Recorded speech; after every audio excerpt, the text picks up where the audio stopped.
Hey everyone, welcome back to Automation. So, I don't normally do cars that are old, and I don't normally do cars with carburetors. And I also don't normally do cars that are naturally aspirated, so I figured let's combine all three of those things and make a 1955 coupe. So this idea kind of stems from the fact that I wasn't sure what to make today, but I figure why not go ahead and make a semi-realistic 1950s coupe. Probably not realistic in the slightest, but we'll try. I'm going to make a few adjustments just to make it a little bit lighter perhaps, because steel happens to be quite heavy. So let's go fiberglass. Let's make it a monocoque frame, and then we'll make it galvanized steel. It'll be a bit expensive. Now our options are very limited because I'm actually using the year 1955, but I'm thinking double wishbone front and double wishbone rear. That's probably the best. Alright, of course we're going to be making a new engine. Now I wanted to do, for this one, I want to do an inline 6. This probably doesn't make total sense, but I haven't done one in a long time. Obviously front wheel drive isn't going to fit, but this is going to be a rear wheel drive car anyways. High RPM doesn't really make sense because of the materials that we're going to be using, so I'm going to put the stroke up just a little bit, and we'll make it a awkward 3.3 liter inline 6, just like that. Obviously it's going to be push rods, cast iron heads, and let's move on to the internals. Cast, and more cast. We don't even have the option to go turbo here, but I wasn't going to go turbo anyways. It's unfortunate, but just a reality of 1955. And of course it's going to be carburetor. Let's make it a... let's do a single barrel carb, but we'll do a twin carb setup with a performance intake. Now that's pretty cool. And obviously it's going to be super leaded, because back in these days that's all you could get. Alright, so that's what the engine looks like, but unfortunately it only makes 34 horsepower with 100% knocking. It turns out having high RPM on an engine like this is a mistake, but that is kind of what you would expect from an engine setup like this. So the knocking is obviously an issue. What we're going to need to do then is lower compression, and the lower the compression gets, seemingly the higher our power gets also. 138 horsepower with a pretty nice looking curve is not bad. Unfortunately piston stress is catching up to us. We could try heavy duty. Yeah, that fixes things. But you can see our max RPM here is only 4,600. Okay, so I've taken some time and I've got it up to 156. It really is not too hard to tune one of these engines just because you don't have the whole aspiration issue here. But overall, that's pretty decent. 156 horsepower in 1955 was good, and I'm using my octane, so awkwardly it actually is 11.5% fuel efficient. I mean, that's not great, but that's better than what I expected. And then emissions are 9999. I think I broke the emissions. Alright, I'm happy with that. We have a 156 horsepower engine to go into this thing. Really long hood though. We probably could have put a V12 in here. Maybe that's for another day. V12 swap this thing. So this body has a couple awkward options, and by awkward I mean like just look at the back of this thing. This version here seems to be the best, and if we put body morphing on we should be able to move it just to tweak it a little bit to see what we can do with it. Now what I'm thinking that I'll go for here is sort of elegance. That is not what this looks like right now, but I'm surprised that I can do this much with it. We'll try to keep the nose as low as possible, and then I do want to try and fix this. Oh wow. Okay, apparently you can only make the window line worse. Oh, there we go. Chopped version? That's actually kind of cool. Okay, apparently you can't chop the convertible version, but the coupe version chopped looks pretty darn good. Oh, and apparently you can just widen the whole side fenders as well. Oh, this thing is getting really thick here. Okay, I was going for the sleek look, but I actually kind of like the wide fender look as well. So we have chopped wide fenders. This is almost a 50s hot rod here. Alright, I think I'm good with that. I'll just leave the this width just as normal. You can make it super wide, but yeah, it doesn't really fit with this aesthetic. Now obviously this car can't be any fancy colors. It's pretty much gotta be just black and white, somewhere in between. Okay, so I went ahead and made it silver, and I chromed the wheels and the trim, because that just kind of makes sense for this time frame. But yeah, this is going to be pretty decent, I think. Now, the part where I can really mess it up is the styling. I mean, I could just kind of throw on some of the previous lights I've used in these situations, which obviously don't really go with the aesthetic. I'm not sure what kind of car this is supposed to be, so I'm just gonna have to fake things in on my own here. But that's okay, because automation does have quite a few options for these kind of cars, specifically these like large round lights, because obviously they couldn't have LEDs back in these days, but we'll kind of just have to work with this. Okay, so I have headlights, and I think I'm gonna stick with those, but obviously things like turn signals and that are also important. Okay, a couple different options for headlights as well. In this older style, but the ones that I have seem to work nicely. What I want to do is also put indicators in there in that sort of style. I just got to see if I can figure something out for that. Like these ones say 2000s, but this could also work for this generation too. Okay, so we have some indicators. I'm not sure. I don't think indicators at this point were amber colored, so I'm just going to make them a clear color, and then I kind of put an amber bulb inside of them so it'll actually indicate. Probably not going to be realistic in Beam, but it'll be fine for this. And one thing I also want to do is put a grill on it, of course. Engine is going to be right in here once we get it in, so it needs some sort of cooling. Now, grills back in these days were pretty basic designs. We're not getting into the like Lexus spiderweb stuff here. It's just not quite going to fit with this. Although, my goodness, that could be a horrible car build for a stream or something. You know, this isn't actually the worst thing ever, but I'm not going to subject you to that. I'll try and make it a more basic shape, something that makes a bit more contextual sense. For example, it's really easy to make the car look like a frog by just putting a big grill on it like this, but I do want to try and do something else. Okay, so I do feel that this kind of car wouldn't have an angular grill just because it's seemingly one that's a bit of a higher class car back in these days. So I'm going to put this on it here, but I don't know, I might try to mess with it a little bit more. Obviously it's not going to stay this way. It definitely looks like a mouth. That's kind of not what I was anticipating, but at the same time it works, so we'll just leave it.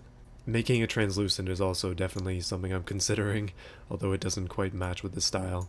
Alright, looks like Frog Car 2.0 has been born. I can't say much for myself now, as I've again made another car look like a frog. It just seems like it's inevitable with these older vehicles, I don't know. Back in the day, these splitters would have kind of just been like this, maybe a little bit up higher than that, but they would have just been blocks, they wouldn't have formed around the car. Okay, I'm going to leave that on there for now, but I'm not super sold on it. I might just, I don't know, take it off at some point, but so far it's going to stay. Okay, so I made a few changes. I'm not sure that it's even better than it was before, but basically I just added cheeks to the frog, and I also turned the lights from here to here. Yeah, we'll just go with that for now. We'll see what I can do with it at a later point. But I also want to add a bit more detail to this car. I was thinking about this as I was working on that other stuff. But vents like these in the hood just kind of work for this, so that's what I'm going to do here. Yeah, I think that looks nice. And then I think as well I want to add wipers and things, try to put as much detail into this as I can. Okay, so we have like a blank door on the side here, obviously, that needs handles. The easy answer is probably just to put fridge door handles on it, because those do match with these times, and they don't look too bad either. It kind of just works for this, but I was thinking that I'd try to be a little bit different and kind of invent something of my own design, so let's get into that now. Okay, so this is pretty simple. All I did was put a door handle inside of a vent, and it just, I kind of think it looks a little bit nicer, but it just basically gives the door handle a little surround piece. Okay, so the back end is super important, and also probably the hardest part of the car to design, especially after the front end kind of looks like this. The funniest thing about the front end is you can see the chrome through the back, so it's not really that well put together. But attempting to make a good rear end after making a reasonable front end is challenging. These bullet lights are always my go-to for these older cars, but they're basically like lipstick things sticking out the back. I've also used these a lot of times, not the nuclear ones, but just the regular styled ones.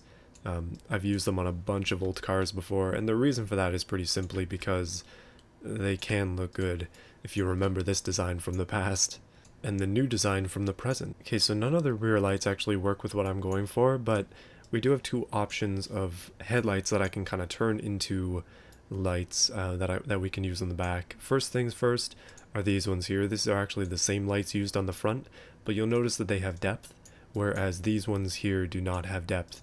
They poke out no matter what, so always a couple options to try, but I think it's going to be these in-depth ones, which means that they are used on the front and the back of this car, and I'm thinking we go for a nice 6 taillight pattern just because it looks kind of cool. It's like an early Ferrari style. So we have those like that, but I'm not really done with them yet. I do want to try something else. Perhaps we can take a square and just kind of, or a rectangle, and just kind of wrap them around. I don't know, does this look too modern? That's what I'm kind of questioning myself over right now. Is this too modern a look for this car? Have I gone past the 50s and transcended into the Fallout style 50s? Well, I'll think about it for a bit, but what I'm going to do now is try to put on some exhaust. I'm thinking, well, it's an inline 6, so it only actually has one pipe, but we'll put 2 on there because, well, why not? I think an old car like this would definitely have 2, and they would definitely be chrome as well, because everything's chrome. Although, unfortunately, I don't have the back-end cutting stuff anymore because, well, mods are currently not working in this version of the game, so kind of stuck here. Oh, you know what would be great on this car, though, is side pipes. Coming right out of the side right here instead of out of the back. Why don't I try something like that instead? So on the theme of trying things that are new, I'm going to put the exhaust behind this little grill piece here, and that just means that the smoke will be coming out of the side of the car, but you won't actually be able to see the pipes. So a little bit of a hidden exhaust piece, but I think it's going to be cool. Hopefully it works. Just out of curiosity, I'm going to throw the engine in the car real quick so we can see what all the drivetrain stuff is going to look like. And it seems that the exhaust is maybe working? I'm going to have to take a closer look here. Okay, so it is working, it is connected, although it is connected to the other side only. So exhaust is only going to come out of one side. That's the inline 6 way. Okay, so I've got some more work to do back here. Still no idea what I'm going to really do to make it stand out. I don't even know. Like, putting a plate on the back there isn't really going to fill it up. It's just kind of an empty space. Seems like I do have one mod that works, and it just says Mets. So, I guess that's what this car is going to be called. Just like that. Or is that MET3? Something like that? No idea, but either way, it'll work out for this. Okay, of course we need a fuel cap. That's probably something we can't live without. So gotta kind of fit this in somewhere. Probably up here. I think that's going to be fine. You know what I didn't even really think about is bumpers. Because cars like these would definitely have bumpers back in these days. Although the front end on this one is kind of chopped and there's a lip there on the instead. But a bumper in this place could probably do something nice. Let me just see what I can do with it. Okay, I've definitely done this before, but I've used bumpers like this in the past to kind of make these cars look decent, but I don't know. Being a sports car, I'm not sure that this really works. However, we might be able to use this on the back. If I can get it so that it's not, whoa. Yeah, that's not quite how I envisioned that. So I kind of went back and decided to take a look at what this car is maybe supposed to be, and I've come upon the BMW 507, which is a classic 50s kind of roadster convertible car. And looking at it now, I realize how much of a failure I am in design because this thing is beautiful and I have not been able to recreate any sort of look of it at all. In fact, my version looks way worse.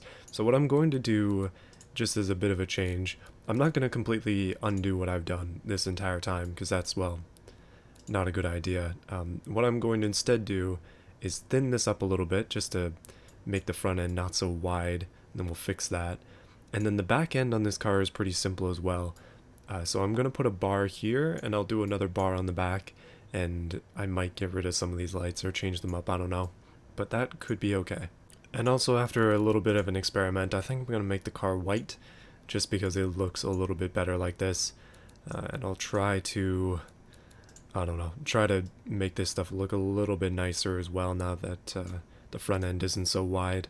This car kind of solves an issue that I had. I was kind of worried that the grill pieces that I was using had to be basic shapes, but this one is kind of a maybe a teardrop sort of shape, so I'm going to give that a try, and then we'll see if that can come out any better. But overall, the car's, like the sides and the front and all that are going to stay the same, but I was just I'm gonna change the spots I'm unhappy with. First things first though, let's put a bumper bar on there just to give it a bit of, well, just to get an idea of where it's gonna sit so that we know where to put the rest of the bumpers, or the, not the bumpers, but everything else. Okay, that is a really big shelf on there. Let me see if there's anything better. Yep, you know what? Big shelf it is. We need that shelf on there. It's gonna make the car hopefully look the part a little bit nicer. And then also what we need to do is sort of come up with a way to do like a double grill piece here, kind of like that car has. So this front end I'm a little bit happier with. It's definitely slightly awkward because there's a bump here, and this sticks out more than these do, but yeah, we'll just leave it there like that for now. It's gonna be weird, but it should work. And I also just enabled intakes on cars so we can see the carburetors on there, and that should, well, just fill up that space just a little bit more. Overall though, that does look a little bit better. And then on the back end, I think we should probably just put a bumper on there and then be done with this. Use the same one that's on the front, and massive shelf number 2. As I look at this, I feel like the back end is just really not well designed. Like, it feels like there could be a lot more there, but overall it seems to be fine. I think I'm going to be okay with this design. I did want to try and make something that was actually good today, and yeah, I think this is relatively successful. It's been a long time since I've made something old, so that's, I guess that's what you get. Alright, let's do some preliminary tuning here. This car is probably going to be pretty light. Apparently 236 is its max top speed, so we'll try to tune for that. And I'm guessing it's not going to be very fast off the line either. Let's go with open differentials because that makes the most sense out of these options. And then, oh, cross-ply tires or radial? Let's try radial. Let's try sports compound. We won't go full-on semi-slicks. I don't think we're going to need it. And like thin wheels like this actually work out nicely. And actually the fender gap here works out nicely too. So I'm pretty happy with just all of this as is. Like 14s might be a little bit big for the 50s, but I think they look good on this body style. So that's what we're going to go with. However, I do think I'm going to make the tires themselves just a little bit bigger, just because I think that fills up the wheel wells a little bit nicer. It looks pretty cool. Just like a side profile like this, I mean. Okay, so we have options of drums, either SLS or 2LS. We'll just go 2LS on there, and we have no other options, so it's all about the size. We'll get back to that in a bit. No under tray, nothing fancy like that. We'll put a little bit of brake cooling on there just to keep the brakes cool, because they're probably going to be working hard on this thing. And let's go for a very, very fancy interior, just to make it nice, with advanced 50s safety, if you can believe it. Okay, so we have very strong understeer and severe issues with wheel spin. I guess that's kind of what you would expect with such thin wheels. We do also have the option to go even lower than we currently are, but I'm pretty much set on that. I think the race preset is working out well for us. And now we have to go all the way back here. Let's see what we've got going. So top speed is actually 188, so this is not accurate. So I guess we can just lower this down a little bit. We'll see. Yeah, it looks like we can get a bit more speed out of it there. Yeah, we're unfortunately suffering with 100% wheel spin in first gear, and then, well, overall it's a 55% wheel spin, but it's separated basically in the first 3 gears, so we do have to be careful. I think just, we're gonna screw realism for a second, we'll jump up to semi-slicks, and then, oh man, we're gonna have to make these tires wider, unfortunately. Okay, so we'll make the backs go up by a decent amount, and then the fronts as well, and that seems to be putting us in a good position. They do feel a little bit wide for this generation, but I think just for terms of drivability we're gonna have to leave it as is. Okay, so the brakes are not even close to strong enough, as you would likely suspect, so I'm gonna crank them up all the way in size. It looks like they're gonna be huge on both ends, and the pad type is also gonna have to go up as well in order to make this thing actually stop. Well, there you go, full race pads on a car like this. I guess that's what you get. Instead of going full race, I've just put the pads themselves up to +8, and that should hopefully keep it going. And then actually we're making, well, that's uplift, but it's not much, so we should be okay there. And then overall, I think everything is in order. Let's just see. How much does this thing weigh? Oh, 1,121 kilos. That's not too bad. Most of it's in the front. Pretty decent 156 horsepower. 3.3 liter inline 6. It's obviously going to be carbureted, 4-speed manual. I should probably give this engine a name. Alright, so there you have it. That's the Manta Mets. Inventing a new brand and new car for this one. I think it's going to be okay to drive in Beam, at least I'm hoping so. So let's give it a shot. I'll export it now and then give it a try. Hopefully it doesn't have any crazy issues like I've had in the past with a few of my vehicles. Alright, so here's what the car looks like in Beam. You might have guessed that something's a little bit off with it. It didn't quite come out how I anticipated it would. And actually I was having a lot of trouble with the exporter to the point that I had to remake the entire back end. And also it refused to acknowledge that the car had been shopped. It decided to send it in its fullest form, but to be honest, I actually kind of like the high roof version. I don't know, I'm not sure. Like, I'm not a big fan of the back look of it, but from the side it's weird as well. But like this angle, it looks nice with this high roof. But that's not the only trouble we got with the exporter. There is another small issue, which I will show you now. So when you start to drive with the car, the entire front end just wiggles like mad. So if we go over a bump, you can see it a lot more clearly. And then if we crash at all into anything, the car is just vibrating like crazy. I don't know what's going on, but this body is not happy with the new version of Beam or the new version of automation. That's kind of to be expected considering both games have just been updated recently. So stuff is going to be broken, and unfortunately it had to be the one body I chose to use, but probably a lot more than this as well. I guess you can kind of see what I mean now. But there is some good stuff as well with the new updates, including the new small island map and the car as well that came with it. I really like those two things, and I'll be doing a video separately, I think, making a new daily in Beam using that car. But for now, let's go ahead and we'll just drive this one around. I'll show you its quirks and features. So even though it's only got 156 horsepower, it is reasonably light for a car like this, and the steering is actually pretty decent as well. Although I say that and we're kind of just like skidding to the side endlessly at this point. Interestingly, the biggest issue that I have is the vibration. Everything else seems to be fine, except when the game crashes as it's about to. Oh, never mind, I guess it just had a hitch there, but seems to be back and working. This car has broken both games at this point, and I'm very afraid of it for that reason. I'm a little disappointed that the exhaust doesn't work as well as I thought it would. I was kind of hoping to get smoke out of the sides of it, but yeah, the car just doesn't really smoke. At least not that well. But in terms of other issues like cooling and such, it's fine. These inline sixes are pretty strong. They're also some of the most loud engines in the game, so even with a muffler, this thing is really loud. I think overall the look of it is pretty decent. I definitely like the revised look over the original, but let me know what you think. And apparently it just snapped in half there. That's the worst kind of disaster I've ever seen out of one of these cars. And interestingly, now that the engine is mounted vertically instead of longitudinally, it still works. So let's try it.